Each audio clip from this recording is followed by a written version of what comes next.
Yeah, they're strong people, they're smart people. Iran যুদ্ধে মার্কিন president চেয়েছিলেন রেজিম তথা শাসন পরিবর্তন করতে, কিন্তু ট্রাম্প ক্ষুণ্ণাক্ষরেও বুঝতে পারেননি যে তার জন্য কি অপেক্ষা করছে তেহরানে। 1 মাসের বেশি সময় ধরে চলা যুদ্ধে ইরান আমেরিকাকে বুঝিয়ে দিল ঠিক কত ধানে কত চাল। ইসলামাবাদে যুদ্ধবিরতি আলোচনার মধ্যে রয়টার্স দিল চাঞ্চল্যকর তথ্য।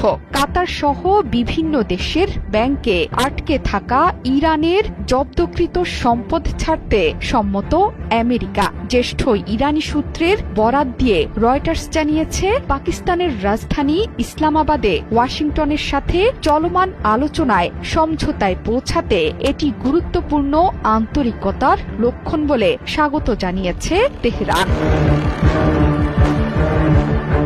গণমাধ্যমটি বলছে, সম্পদ অবমুক্ত করার বিষয়টি হরমুজ প্রণালী দিয়ে নিরাপদ চলাচল নিশ্চিত করার জন্য সরাসরি যুক্ত।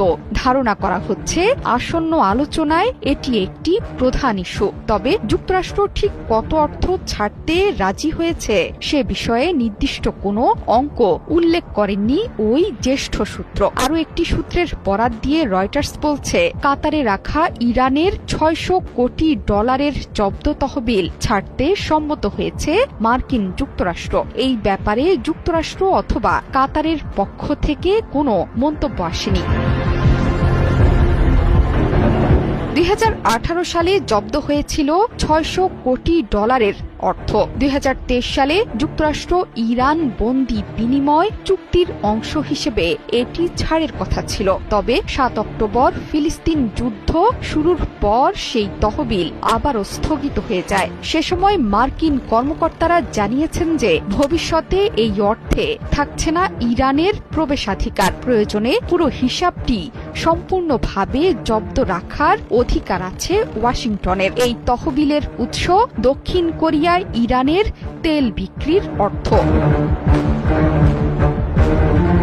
সম্পদ অবমুক্ত করার বিষয়টি হরমুজ প্রণালী দিয়ে নিরাপদ চলাচল নিশ্চিত করার সঙ্গে সরাসরি যুক্ত। ধারণা করা হচ্ছে আসন্ন আলোচনায় এটি একটি প্রধান ইস্যু। যুক্তরাষ্ট্র কত অর্থ ছাড়তে রাজি হয়েছে সে বিষয়ে নির্দিষ্ট কোনো অঙ্ক উল্লেখ করেননি জ্যেষ্ঠ এই সূত্র। তবে আরও ইরানি সূত্র দিয়েছে একই তথ্য। তারা বলছেন, কাতারে রাখা ইরানের $600 কোটি জব্দ তহবিল ছাড়তে সম্মত হয়েছে মার্কিন যুক্তরাষ্ট্র।